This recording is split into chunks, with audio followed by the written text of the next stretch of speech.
Hello, everybody. Hello, good evening. She's here, she's here. Your girls are here. Hello, everyone. Good evening, good evening, good evening. How are you all doing? Good evening. Good evening. It's another beautiful, beautiful Saturday. How are you? Oh, me? Yeah. How I'm you fine, doing? thank you. That's good. That's good. How are you? I'm good. I'm good. I don't know. Somehow I'm tired. I feel very puffy. Oh, guys, the weight is back on. Oh my goodness. I need to go back on my diet, exercise, everything. I feel so puffy. Look at that. Hello. Thank you for joining us. Thank you. How are you? Thank you for joining us. Let us know where you're joining us from. So good to have you. Thank you so much. Thank you. Thank you for joining us today. Thank you. Thank you. Yes, God bless you too, sir. Odofin, thank you. God bless you. Thank you for joining us. Yes. Thank you. More grace to you too. Appreciate you. Thank you for joining us. Here I have my daughter with me. Thank you. Thank you. Thank you, guys. Thank you for joining us. Let us know where you are joining us from. Yes. As I was saying, I said I've put on back that weight. Oh my goodness. I need to go back on my diet, go back on my... I think from November, I just let go. I was just eating and eating and eating. Oh, thank you, Mrs. Oyefesa, for joining us. Thank you. Yes, I was just eating and eating, and I can actually see my face like, oh my goodness. See? I don't even need to ask you. You know I've added a lot of weight back on. And I actually worked so hard to achieve that weight loss. But anyway, at least I know what works for me. I can always go back on it and achieve it. So we're just waiting a little bit and see. If you don't mind, let's just wait 1-2 minutes and wait for other people to join us. We really appreciate you. Thank you for joining us today. We really appreciate you. So today we're going to be talking about being firm and kind to your child. Also how to connect with them. And connect with them. That's good. Be firm and kind, and also how you can connect with your teenage child, with your child, you know. This is a big deal, I tell you. If you have a grown-up child, you will know this is a big deal. A teenager, you know, if you have a teenager, this is a big deal, you know. So that's what we're going to be chatting about today, because this week we have some discussion and all that, and we're like, let's begin on, because other parents might be struggling with this as well. It would be nice to bring it on, and that is what this program is all about. Every little thing that makes a difference. So if you're joining us for the first time, my name is Abisola Oshoteku.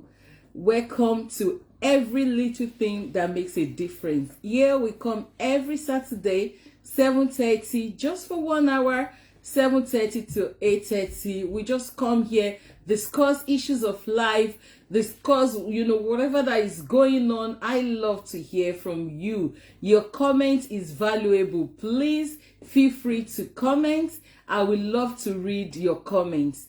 Here I have with me my darling daughter. Yes, Deborah. Deborah is not new here.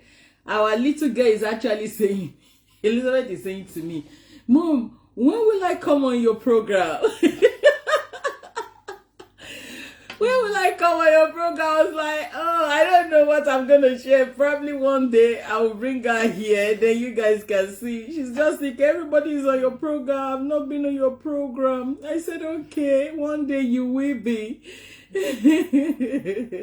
So, guys, let us dive into this. And I have to say thank you guys for your support last week.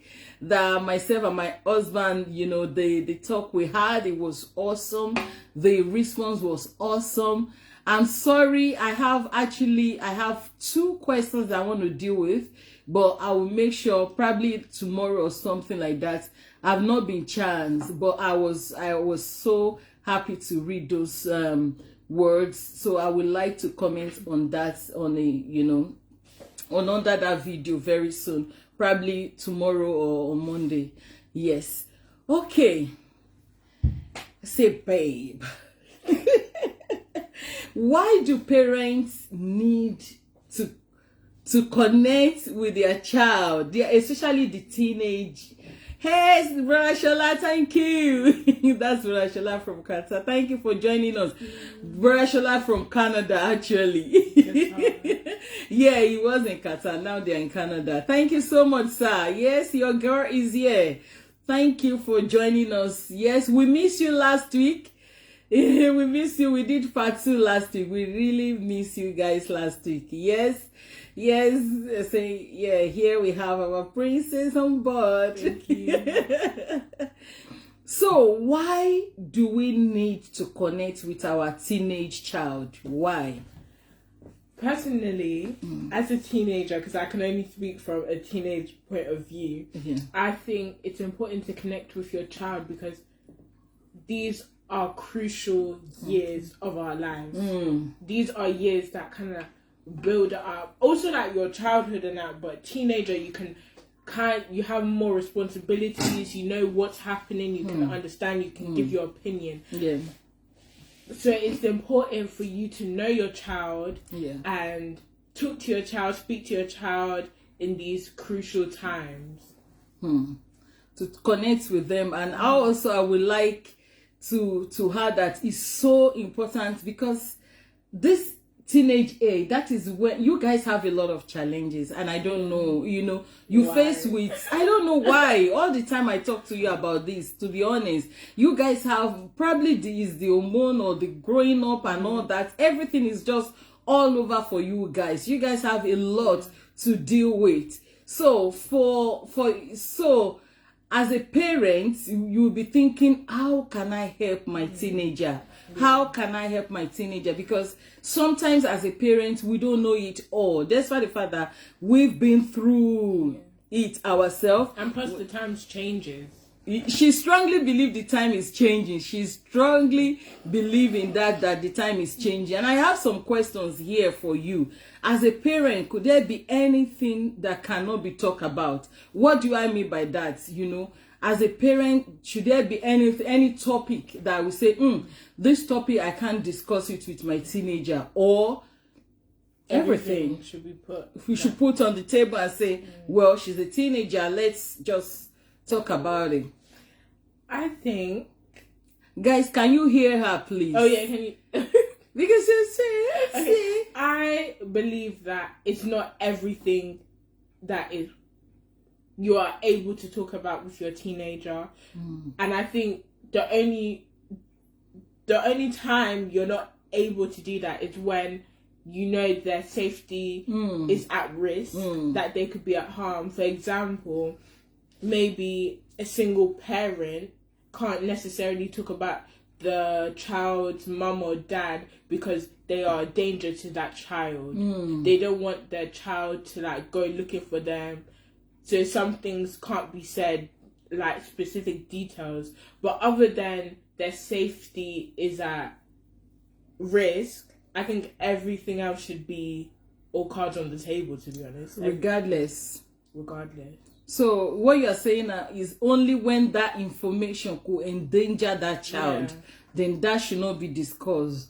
Other than that, you should bring everything on the table and talk about it, And this could be difficult, and I like the way you say you actually use the example of being a single parent. Some parents could have, their reason of holding that, that information. Probably they think the child is not old enough to handle such a information. They will hold back so that you will not be affected. And at the same time, if we have to look at it, we have a comment there. Parents need to get to the teenagers level to connect. That's very true. We have to discuss everything with our teenagers. Good, the bad, and the ugly. Very, very true. Very, very but true. Also, if it's conversations, say, about something that your child is going to end up doing one day, for example, maybe sex, for you to not talk about that, your child's going to find out anyway. Some conversations you don't want to be had, they're going to find out anyway through someone else. They're going to find a way. So it's better to talk about it, and I agree with our and being audience open with them about everything. But the certain things you refuse to talk about, they would know it's for a reason. Wow, that's good. That's deep, and it's so good that one should be able to know how to put that balance. Thank you, Sunday Ore, for joining us. I appreciate you. Oh, do you see that comment? I don't want that comment to go. Understand. Oh no, you just moved it. Oh, okay. Sorry. Did you say? But we need to understand them individually, and our angle of approach matters. It does matters a lot. It does, and I love, to understand them individually. That's, I like that individual. And many parents do not get that part at all. What works for child A? Yes, thank you, Sister Ola. I cite you there. Thank you for joining us. Thank you so much. What works for child A might not work for B. So you have to deal with individual child as a human being. But parents, we tend to use same method for all. It's like, I don't go through this with your siblings. Why are you so different? Why are you so this? These are different human beings. I understand. I know they eat the same food. They probably received same training, sleep in the same sleep under the same roof. Sleep under the same roof and all that, and they still have their own mind. This is normal. So as a parent, what works for one child might not work for another. We need to have that understanding. So I will ask you, is it necessary? We're talking in area of being firm. Is it really necessary for parents to be firm with a child or with their children?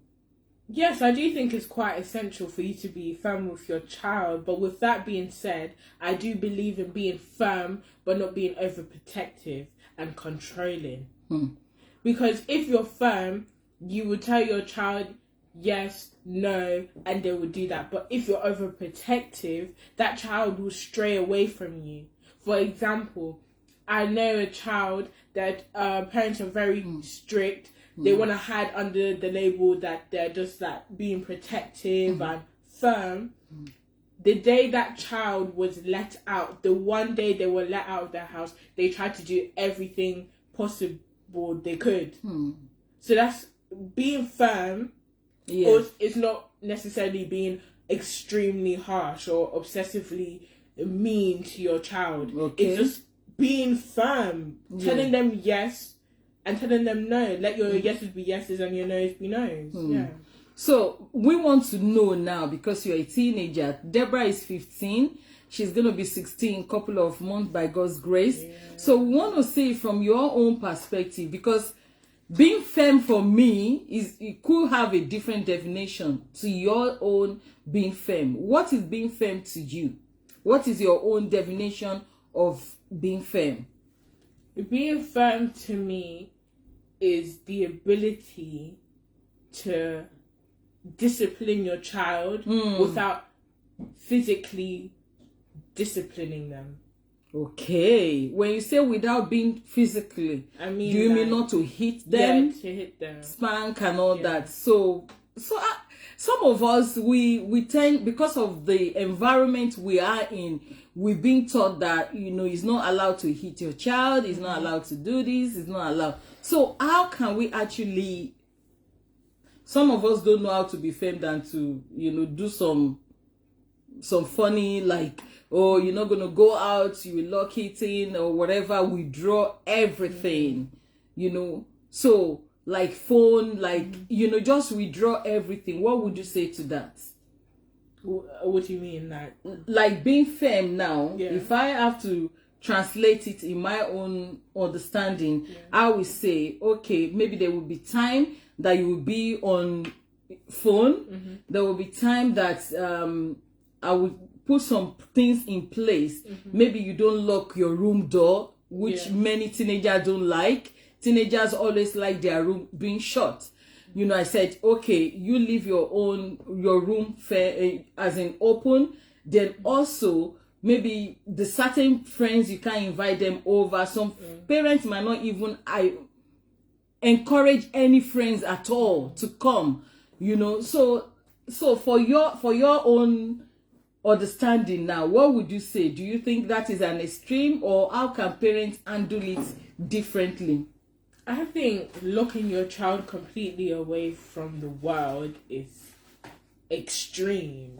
That's extreme. There's nothing else to talk about that. They can't go out. You can't have your phone. There's no way of communication to the outer world at all.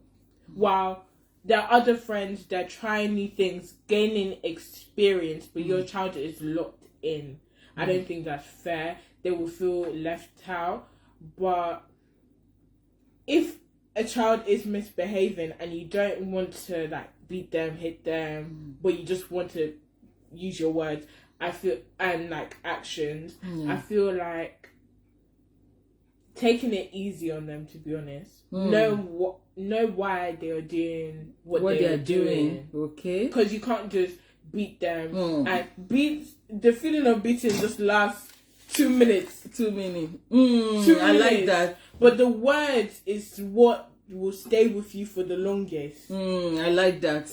I like that. And one of our audience say firmness is good in order to show respect for ourselves, which is good. But many times I remember, thank God, Tayo, our first son, always, you know, thank us about it, you know, talk about it. In those days, he find it. Thank you, Joshua, for joining us. I appreciate you. We're talking about being firm and kind to our child, especially the teenage. In fact, I should have put it like the teenage child. You know, how can we handle being firm with them at the same time being kind? And we're going to get to that aspect of being kind to them. Being able to understand the space that they are in now. You know, it takes any parent to be patient enough to understand the space they are in now. Wow, the feeling of beating will only last for a while. That's it. And you cannot even beat the child forever anyway. Exactly. You know, they will get to some certain age. Even I can't imagine myself looking at your brothers now and say I want to raise my hand. You know, even you, I find it difficult to say, you know, I find it difficult because you guys are not just being tall alone. You can see that maturity is there. So, and you don't want to be treating any child. So it's good to set some boundaries, as you said. It's so good, you know, not just even to respect yourself and others as well. Thank you, Mr. Oni, for joining us. And also, it's like, if your only method of disciplining is hitting, you're only raising your child with fear. Wow. That's it. There's no... They don't know. They don't literally know right from wrong. They only know, if I do this, I'm going to get beat. They don't know that, this will affect this person. You're only raising them with fear. You're raising a child with fear. Wow. That's it. Wow. So, wow. I like that angle. So if it's just beating, to be honest, in fact, I like many of our audience are Nigerians, you know. Or African, or, you know. I just want to say, to be honest, if we have to have a flashback, back home, they will beat us, they will do that, not to do some things. And at the end of the day, we have that fear. Immediately we go to higher institution, university, polytechnic, you are just the boss of your own and you do whatever you like. Just to buttress the point you said earlier that once they have that opportunity, they just do everything anyhow, because what they are afraid of is not the discipline, is the beating. Yeah.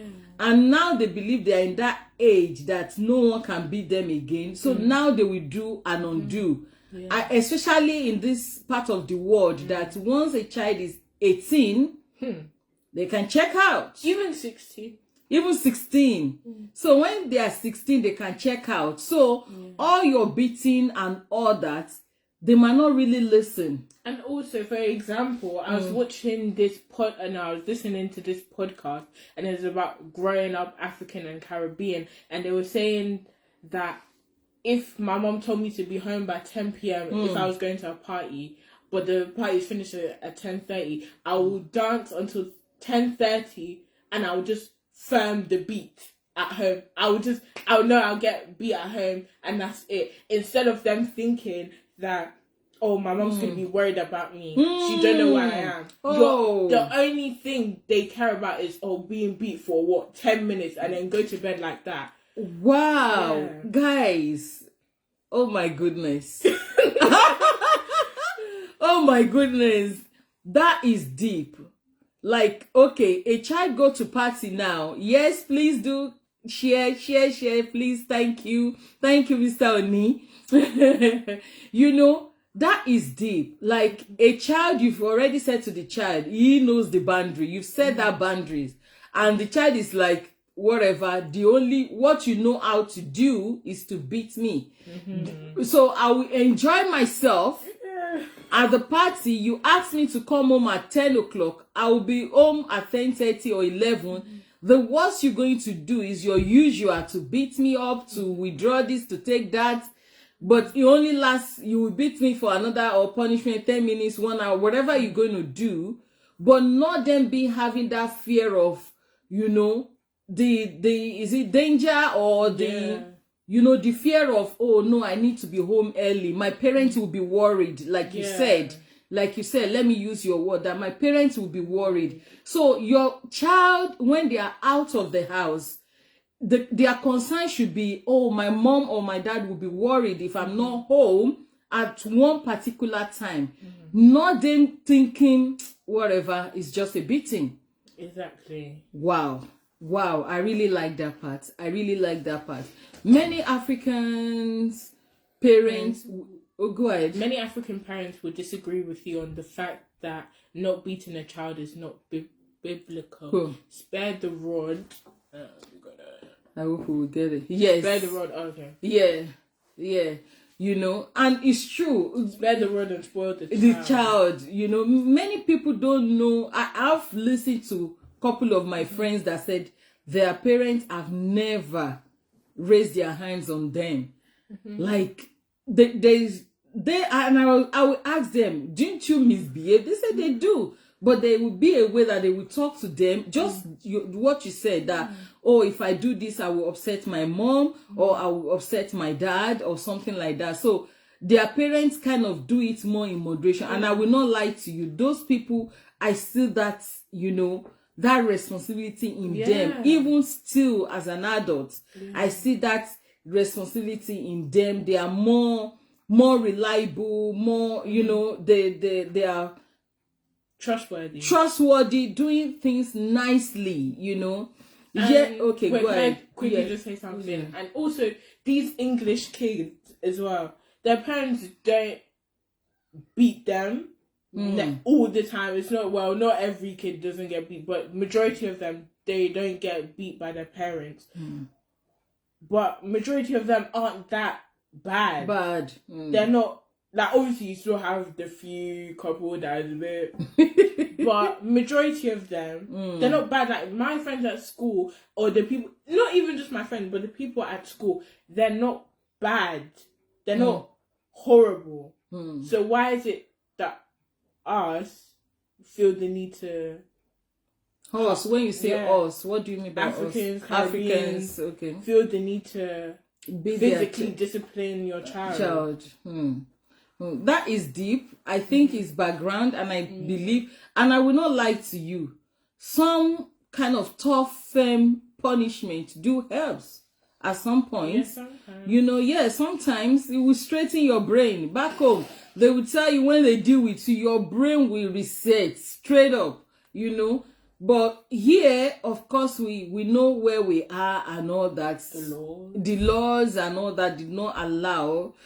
Anyway, that is not where we are going today. We are still chatting as a teenager, as a young people, how they are coping, how we can connect with them, because this is so key.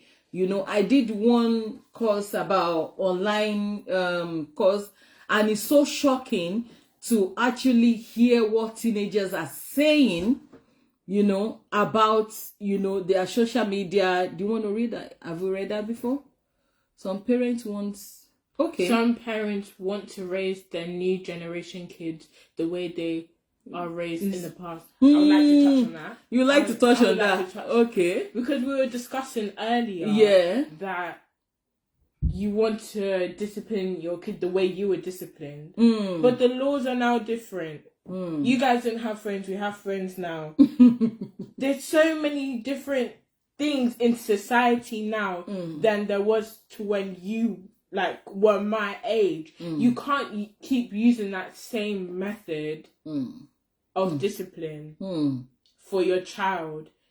First of all, I strongly believe it won't be as effective. You need to find modern way disciplinary to teach your child how to behave responsibly and appropriately than just the old-fashioned way. Honestly. And I strongly believe in, I'm a Christian, you know me, guys. I strongly believe the part of the Bible that says train the child the way to go, so that when they go up, they will not depart from it. If they have that discipline from beginning, there is high possibility they will follow through. Even at their adult age, they will follow through. I'm not saying like it will be 100%, but many of these children will actually follow through the learning they've learned over the years. So it's so key when they are at their young age to, you know, to mend, you know, to be there for them, you know, which are the parts we're still going to be touching on. A child will always behave like a child. Better to know what is wrong from right than causing unnecessary trauma. Exactly. That's right. Unnecessary trauma. And this week, we have a big discussion, isn't it? Yeah. I think that was actually what prompted this video. You know, we want many parents to know some certain things, because we have some conversation that was kind of deep. You know, let's read that. Engaging our children in conversation will give us a perfect knowledge about them, either negatively or positively. That will be a bankers or something like that. Okay, to know where we can help them. Yeah, I think I get that part. Do you get it as well? Yeah, I think I get it. Yes. So which is great. Which is great. So as I was saying, we have that. Do you want to tell the story, or should I? You can. I can start. Yeah. You know, social media, we try as much as possible not to, you know, expose our children of a certain age, so that when they are, like the boys now, they are in uni, they are on their own, they know the right from left. It's up to them to, you know, to now say, okay, now I know what is right, now I know what is good for me, I want to do this. So it's deliberate. But we are still in a position of guiding, molding you, protecting you. So we talk about Snapchat some years back, that you are not allowed to go on Snapchat and all that. And this week, boom, I found you with Snapchat, and I was really, really. Was I mad? No, you weren't. You were just like, kind of. Yes. Yeah. So, and that was actually, at that point, I was like, okay, I think the legal age you can have Snapchat, I think is 13. Yeah. It's 13. I see that, okay, it's allowed to have Snapchat. But the thing for me is because you go against is it the boundary or the rules of not having it now? So how do you go about it? Talk. Do you want What to do you mean by?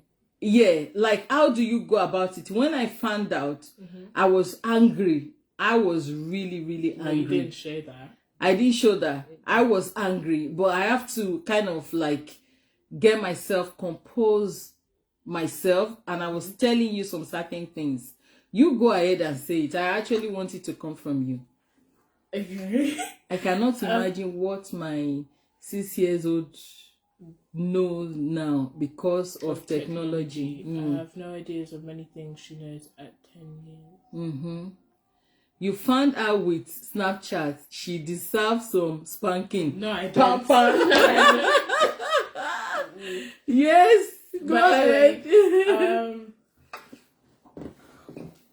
Our conversation. Yeah, like our conversation. Things I've said, yes. I think I'm very happy that you just kind of saw it from my view, not just a disciplinary view, not just a parent view, but putting yourself in my shoes, displaying sympathy and empathy. And one thing that you did is that you actually listened to me, because you were like, but you're not allowed it. But I was like, everybody else my age has it. And she was like, but you're not everybody. But I was like, but if everybody has it, what about me? I could feel left out. And then that's when you kind of like put down a barrier, actually understood my point of view, not just I want to keep you safe view. You still kept that I want to keep you safe, but still sided with me. Didn't just shut me out that, oh, you can't have it, that's it, I'm taking everything away. You kind of understood, and you were like, okay, if you want it, you can have it, but we're going to set boundaries, and I'm really appreciative. Yeah, and that doesn't start from there. When I first saw it, as I said to you, I was angry. At the same time, I was tired. And it's true. I was angry, and because I felt like we've said this to you, no Snapchat, regardless, So when I saw it, I was actually very, saying to you, this is not allowed. You are not even supposed to be on it. You are not this, you are not that. And, I went on and on that, no, you crossed the boundary. I'm going to take it off you. You are not going to have this, and you're not going to have any access. Only your laptop, you only do your own work and period. But the way you did it is different from what happened 2 years ago. The way you did it, the way you apologize. I say, I'm so sorry. I know I've disappointed you. I'm so sorry. Did you remember? 2 years ago? Or now? No, now. Oh, now. Yeah, now. Yeah. 2 years ago is more of like that. But now you are very sorry. Like, I'm very sorry. I'm so sorry. I don't mean to do that. I don't want to ever do that. You can take it. You can do this. You can do that. I felt like, okay. And you started telling me the reason why you're using it, because people in your school are using it, or your friends, blah, blah, blah. Everybody's on it. They talk. You couldn't have anything to contribute. And I felt like, you are not everyone. Yeah. You are not everybody. You are different. And you are saying that you felt like you feel left out, that you can't contribute to what they're saying. Should we read that? At 16 years old. At 16 years old, she's allowed to have Snapchat with parents having the login details to be sure the child is not going beyond his or her boundaries. Okay. So is it 16 or 13? It's 13. It's 13. It's 13. Most if that's your own parenting, boundaries. Yeah. But it's 13. Most but the Snapchat terms and conditions. Even from the thing that I did, the online course that I did, social media is 13. Once they are 13, they are allowed to go on it. So that was, for me, is like you cross the boundary. Let us talk to parents now. At some point, we started talking. That night, I said, okay, you can have it, but there are boundaries. Yeah. This is what you'll be doing. You are not allowed on it on certain time. You are not allowed to talk to strangers. You are not allowed to. We put those boundaries there. We will have your password or whatever. Some people might be listening and say, oh, why should you have a password? Yes. If yes, I want the better life for my child. Is your opinion if you don't want to have password for your 15 years old child. But in this arena, do you support that? You actually said, you actually suggested it. That anyway, even if you don't suggest it, I will ask for it. Oh, so okay. You actually suggested. Thank you. You actually suggested it, and I said, that's it. That's what we're going to do. Now I want you to talk to parents, because on that night you are apologizing. You're saying, Mom, you cannot see any child of my age that will not have all this social media. And we argue about it. I said, no, I'm sure there will be some children, you know, and you're saying that if they don't have access to it, it's different. Yeah. So talk about that. I really want parents to know. I think if you genuinely believe that your child is not on social media, I think you need to think again about, not in a rude way, but you need to actually think that, so at 15 years old, that everybody in their school probably has a phone, everybody has at least access to some sort of device, and your child is not on social media. I think that's a bit unrealistic. And I think that, are you saying your child doesn't have social media because you genuinely believe that, or you just don't want to accept the responsibility of looking over them on social media? And I feel like also, if your child has social media and you take it away from them, they're going to find a way. Every child finds a way. Tell us that way. Tell us that way, because, oh, thank you, Ma, for joining us, Ms. Ajayi. Thank you so much, Ma, for joining us. Tell us that way, because, you know, I've listened. You need to tell us, you know, they're going to find another way. How can they find another way to do social media? Do anything, whether it's iPad, tablet, even a second phone. A second phone. They will find a way. They will find a way. They could use it through their friends. Yeah. You know? So not every 15 years old have Snapchats. Okay? Or on social media. Not because they can't have access, but not interested. They're not interested. Do you believe that there is no... I don't believe that, personally. That you don't believe... I don't believe that, because YouTube is a social media. TikTok is a social media. Even Pinterest, even I showed you, Pinterest is like you don't do anything, but it is still classed as a social media. Yeah. If your child has any three of those small social medias, it's still social media at the end of the day. But when you're talking about like more mainstream, more like obvious social media. I wish Uncle Kwamena is here tonight. You know, he has actually talked to us, you know, young parents about all this. You know, he was sharing his experience with us. But I don't want us to forget the part that which another way, which is the part that I tell you, probably she didn't want to mention that, but we have discussed it before the time. She said, Mom, I can't just expose the young ones, my peers like that. But the truth is, these children that you are thinking they don't have social media, they will install it on their phone or laptop. They will use it and uninstall it. So when you check your laptop, you don't see any icon of any form of social media. Or when you check their phone, there's no icon of any social media. So when they want to use it, they will bring it, they will install it again, bring it back on. It's like they hide it. These children are so smart that they know how to hide all these icons of Snapchat, Instagram, all these things, TikTok, everything you tell them not to have. They will hide it. As long as that child is having access to any form of gadget, they will hide it for you and you will not know. So I think that is why we as a parent, we need to get familiarized with some certain things. We can't say the world is moving and we refuse to move. Yeah.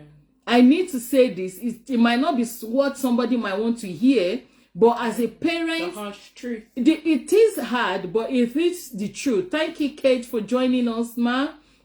Thank you. You can mirror your child laptop by if you want. That you don't also want to be obsessive. Like your child is kind of so your that child if you still has needs their privacy a little bit. That could be a bit obsessive. Yeah, and after that they will still find a way. You can't escape it. That's very true. I like that, but for certain age, what Brother Shola said, now I think I will support that, to mirror the laptop, so that whatever they are doing on the laptop, the parent can see it. But I will advise that you should do it to some certain age, because you don't want to raise a coward. You don't want to raise a child that cannot decide themselves.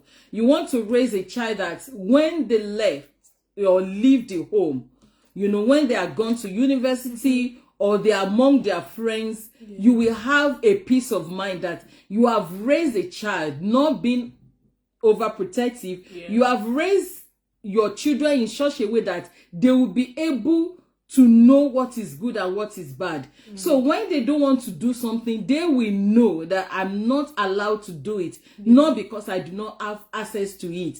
And another thing that all these children do is they use their friend's phone in school. So even if you mirror the laptop, you cannot mirror another person's child phone. So if they use that friend's phone, they will log on it, because that's what they all do. Somebody have actually said to me, they seized their child's phone and another friend gave the child phone. So the parent just realized that this child is not even changing. No, it's not. Usually when they collect the phone, it will be so nice in the house, it will do the dishes, it will be very very productive in the house, be involved in everything. But this time around, they just noticed, he didn't even argue. The moment the parents said, hand over your phone, you are not supposed, he just gave it to them, not knowing he has a spare phone. So his friend in school, don't let us forget, is not every parent are disciplinaries. It's not every parent that will not allow, especially this part of the world. You will hear some parents, they are 13, they can do whatever they like, and they will give it to that child. They now realize that their child have a second phone. And this child refused to tell them who gave him the phone. So there is no one to hold on to go and say, your child gave me, or report to the school. The school will say, who is the person? But the child refused to mention the friend's name. So what am I saying to us is, instead of us to totally withdraw, I think that was where I come in terms with you and say, okay, you're going to have it. It's better you know this thing is happening and you manage it. Small steps at a time. Small step at a time, than you having say no, and they are doing it and you cannot guide them. I strongly believe in guiding children. I strongly believe in me to know what you are doing, so that I will be able to know where to talk to you. But also, even with that, mirroring your child's phone, laptop and all of that, because even iPhone, you can connect your iPhone to your own. But how do you know what they're doing on social media, and how do you know what they're doing in real life? That's what I was saying. If they don't do it on social media because you're watching, they will do that outside when they just want to have go to the park with their friends. Who else are they meeting at that park? You don't know. Because you have, your child will outsmart you. In this day and age, they will outsmart you. They know everything about laptop. Exactly. In your school now, your laptop is part of your uniform. The day your school said to us that your laptop is part of your uniform, I was shocked. They said if you don't bring your laptop to school, you could go on 15 minutes detention. Is it detention you guys call it? 15 minutes. They will go on 15 minutes detention or maybe 30 minutes. I was shocked because everything now they do it on their laptop.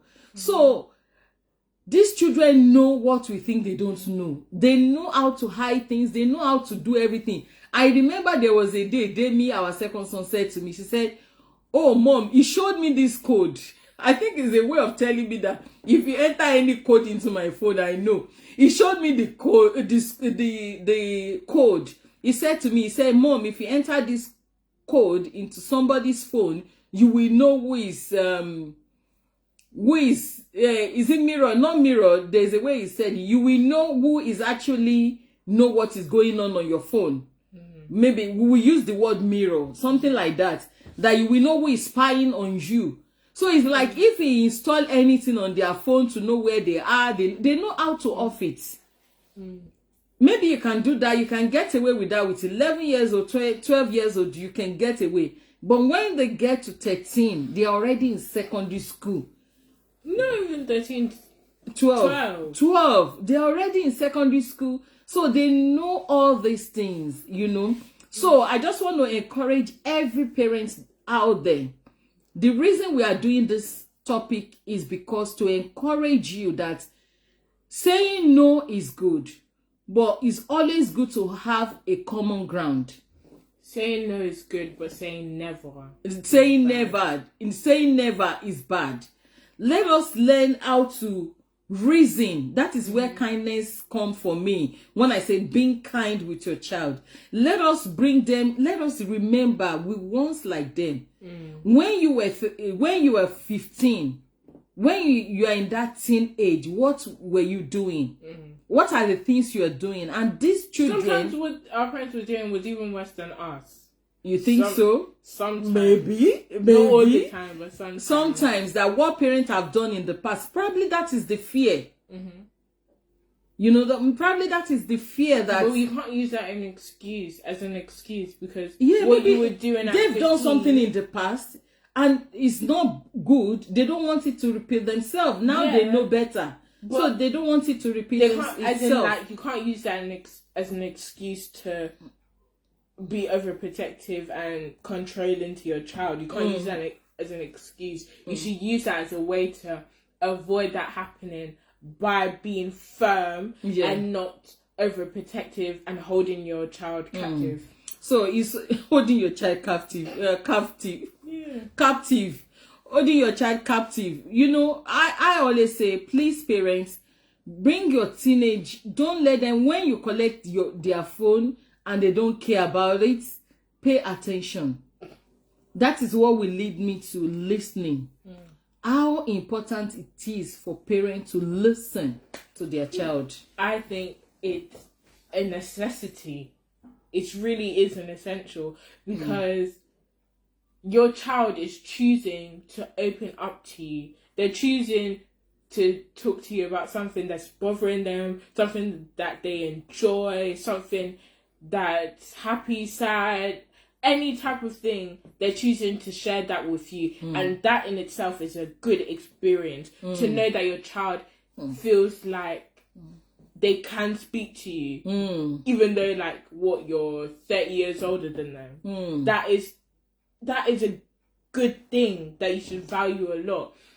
And I think by also listening and not hearing them, you have to listen to them, you have to be receptive, you have to ask them questions, you have to engage in the conversation. You have to let your child know that you enjoy time with them, you enjoy listening to them. I like that. And one thing they say to us in childcare is when a child brings some things to you, don't show your reaction. Do as if what they are discussing is not like, you know, try to remain calm and listen, because when you show some sort of reaction, the child will stop talking. They will stop talking and you will not get the best from them. So I would say whenever you guys bring the shocker, we call it, when you are saying some things, in my mind sometimes I feel like screaming, like, what? You know, when you say some things, I'll say, that happened, this happened, and I will feel like screaming. But I've learned that the more I show that reaction, sometimes you say, Mom, did you even hear me? I say, yeah, I heard you. Because I don't want to show that reaction. And from that, you will like, oh, I don't think my mom can handle this. Then you will be withdrawing some things from me. I don't want that to happen. Spending time with your teenager, how is that? I think it goes hand in hand with listening to your child. Because, for example, shall I use you as an example? Okay. When you were doing your business in Nigeria, you were getting calls 24/7. I was always hearing your little ringtone all day, all hours of the day throughout. And my thing is, in the morning when I'm going to school, I listen to music. That is always my thing. Until I started hearing phone calls for 10 minutes, then you will drop the phone call, then, oh yeah, I can finally play my music. Then 30 seconds later, you get another phone call. I never had that time, because when we listen to music, we both vibe, we laugh, we sing along, then but we didn't get that time anymore. Yeah. And then that's how it started. And then they started going, oh, at home, I want to tell you something that happened in school. Oh, Mom, something happened in school. And you're like, yeah. Ring, ring, ring, ring, ring. And then I was like, oh, because it's not even like, oh, I'll wait for you to drop it. Because I knew that it was important to you at that time. So I was like, oh, I'll just tell you later. And then I'll tell you later. Until that later turned into never. I like so it's important for you to have time for your child. And then, as you said, you had to tell them to not call you at certain hours. Yes. You gave them I like the way you actually mentioned that. You know, when you call my attention, you said, Mom, we don't even play music in the car again when you're going to school. That was absolutely heartbreaking. And to be honest, I didn't even see it as a big deal. I just thought, okay, it's music. But to you, you find it that morning is the time we connect, we sing together. No one else is there, just us. We sing together, we play that music, I drop you in school, and that's it. And in the afternoon, you're up in the car, we talk about it, you tell me everything that happened, at least, maybe not everything, you know, because you guys don't tell us everything. Unless any parents want to deceive themselves. Children will not tell you everything. But at least if they can tell you good amount of it, you are lucky. So, and you just realize that my business in Nigeria at the time takes my time. On the phone. It consumed your time. It consumed my time. Which I knew, but I didn't know that's bad. It affected that much. That affected you that much. And immediately you said to me, I just said to them, I said, you know what? Guys, do not call me until certain time. And I only have this period to talk to you. If you cannot call me that time, only call me when there's an emergency that you cannot sort it out yourself. So, and that's kind of even give me a peace of mind as well, because I don't want to be picking a phone call all the time. Plus, I'm not a big fan of talking over the phone. And with that, by you giving them a boundary, it shows that you are prioritizing your family. Yes. And the things you care about. Yeah. I like the way you said that. There is a guy I want to bring to come and talk to us about mortgage. Do you know why that guy has not come? He's a guru in mortgage. I really want him to come and discuss with people about mortgage. He works Monday to Friday. Saturday, Sunday, period, he doesn't do anything. He said it's a family time for him. And I have to respect that. As much as I want to have him on my program, you know. But he said, Abby, Saturday, Sunday is my family time. I don't know. And he said to me, oh, okay, 1 hour. I said, oh, it's just 1 hour program. And he said, okay, I will think about it. But he find it difficult. And I respect that. Yeah. So when people know what, you know, if you let people know your standard, they will be the one to fit in. You don't need to fit into their own standard. You know, I remember Michelle Obama, you know, Obama's wife, saying when she went for a job interview, she went with her 2 daughters. She said, I don't joke with my girls. She went, I was like, what, for an interview? Who does that? She said she know her what. And she wasn't even president's wife then. She said she knows her worth, that whatever job they are doing, herself and Obama do not let that job come in between their children. Even as a president, they went for their children's school meeting. You get what I mean? With their standard. So when she was saying that if whatever you are doing, if you know your standard, if you know your worth, people will come for you and they will know that is who you are. So let's quickly round up. Is it necessary for parents to know their child's friend or friends? Yeah, I think it is, because so you can get an idea of who your child is getting influenced by and who they also not necessarily look up to, but they like. They see that behavior and like, I want to implement that. I want to copy that. Not necessarily copy, but be similar to. And also, birds of the same feather flock together. If you're thinking, oh, your child's friends is bad, but that's the people they hang out with. So that will give you a clue who your child is really. Because at home, they're goody two shoes. But when it's 3:15 after school, who do they become? I like that. I like that, yes. It's very important for parents to know their child's friends. Yeah, it's so important. We try as much as possible for our children to invite their friends in. We want to know your friends. I want you to invite them over, so that parents, you will know when to put your to kneel down and say to God, dear Lord, I don't want this friend again. Hard up on sorry. So you know that you will know where to actually intervene for your child. And I like the way you said that bird of the same feather flock together. So if your child is keeping bad friends, it actually gave you an idea of who they are out there. It doesn't necessarily mean they are the worst child or they are the bad child, but for them to hang out with them, that means that behavior is acceptable. So one have to be, so it's so key to actually get to know them a lot, if possible. We sometimes take your friends out. You know, you take your friends out. We just want to know them. And we do the same for the boys when they were home as well, when they're in secondary school. We take their friends out. We just tell them, oh, invite your friend. We just want to know who they hang out with. It's so key to know who your children hang out with. It's so key to know. When they are hiding their friends for you. Red flag. Hey, red flag. I like the way you said it. Red flag. Blood flag. Blood flag. So you have to know their friends. So how can you encourage teenagers to be of their best? How can you encourage teenagers to be of their best? Just be honest. Be honest. Okay. Honest, genuine. Just be real. Honestly. With them. Right. That's the short answer, to be honest. Okay. You can't be bad or anything if you're just honest. There's only a certain level of.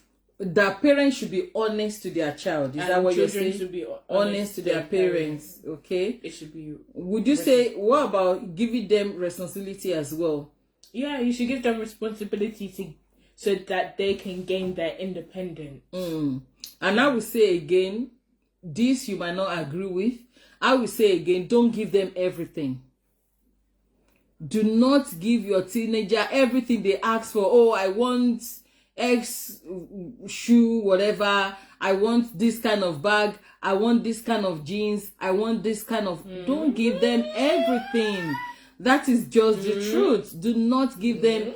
Let them be decent looking and all that. But you cannot be saying, oh, I know. Oh my goodness. I remember something. There was a parent, the child misbehaved. Do you know what this person, oh my goodness, I'm going to say it anyway. Do you know what this person said to the child? He said, is it true you misbehave? Is it true what they tell me about you? For that reason, I will not be buying you any label. You will be wearing Primark from today. Yes. What's wrong with Primark? Just the way I was like that. Oh. A parent threatening a child.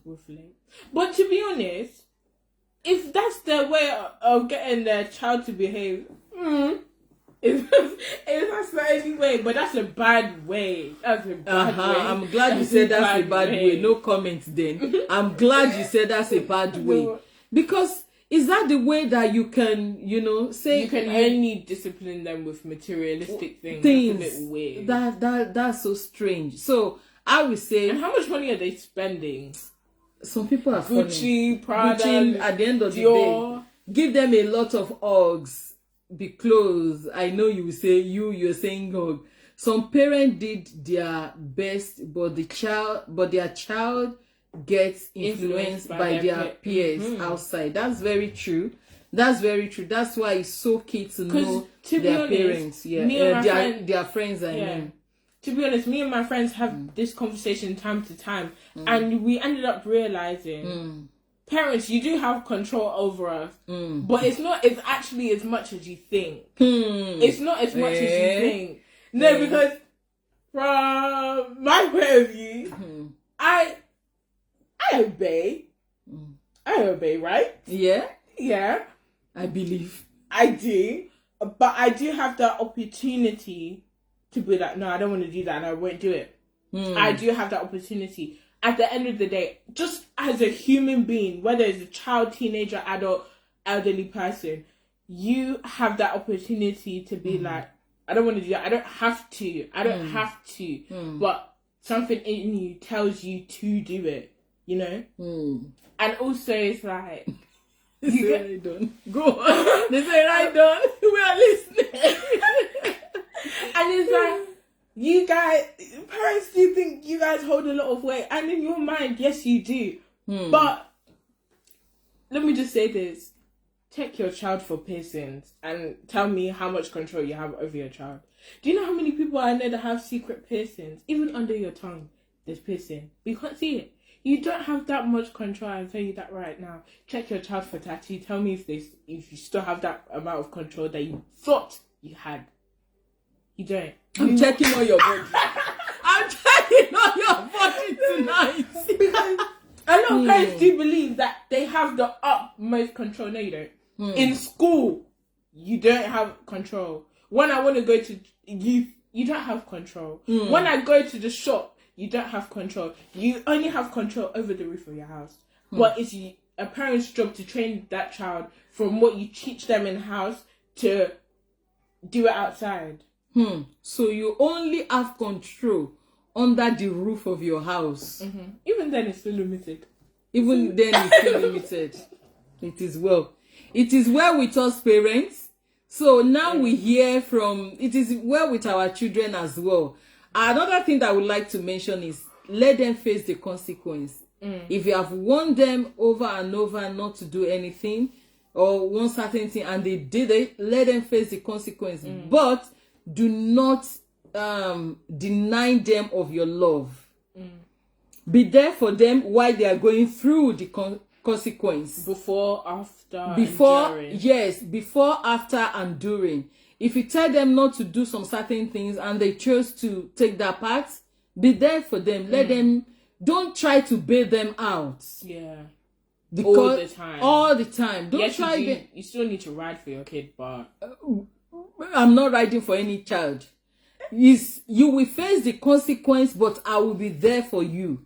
I pray they will not make a mistake that they will not be able to rectify. And I think that is the fear of every parent. You asked me earlier before this off camera, you're saying, what is the fear of parents of their child having social media? Other than the safety of their child. Yeah. Or is that the only thing? Yeah. And I was saying to you, just to complete the statement I was saying, so let them face the consequence, but be there. During the consequences, be there. After the consequences, be there. Show them the love, but let them know. If you misbehave, if I've warned you, and you still continue doing it, you will face the consequence. And I will be there with you. I will give you that parental love, even beyond love. but you will face it. So why parents are afraid for their child to be on social media, mainly, I would say, for me, maybe I should speak for myself, is safety. The world is so wide. Even me doing this program, you can see a lot of people. You see them, you see some messages. Some people are so bold that they will do video call with me and be sending me, are you married? Oh, you are this, you are that. You get what I mean? Not to take less of you guys that you are young. So, and you are afraid, God forbid, if your child posted a picture of, let's say, nude picture, can they face the consequence? Can they, when they, because scandal is true, isn't it?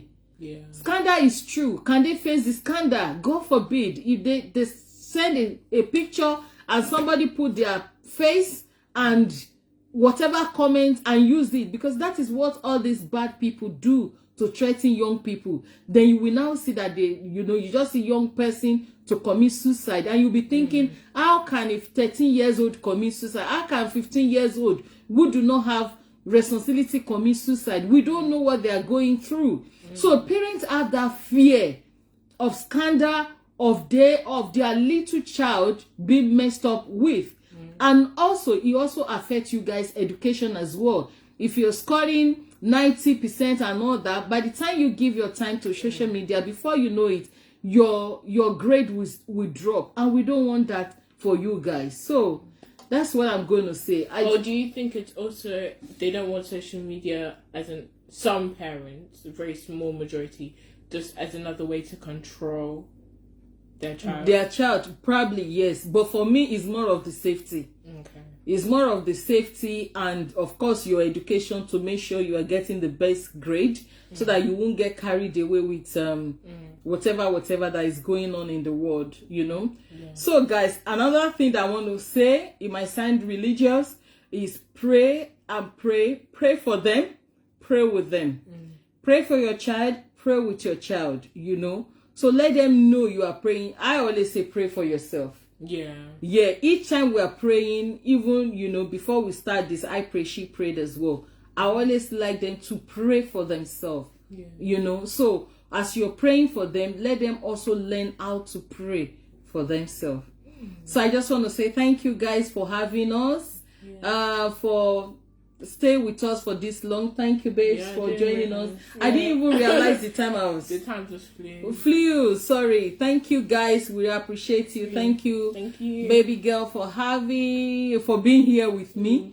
Appreciate you. So we are going now. Thank you. Bye, guys. See you next week. Next week I'm coming with couple. They will be here next week, and I'm looking forward to host them. I actually thought I'm going to have them today, but thankfully what happened during the week make us, All right, bye for now. Thank you. Bye. Bye.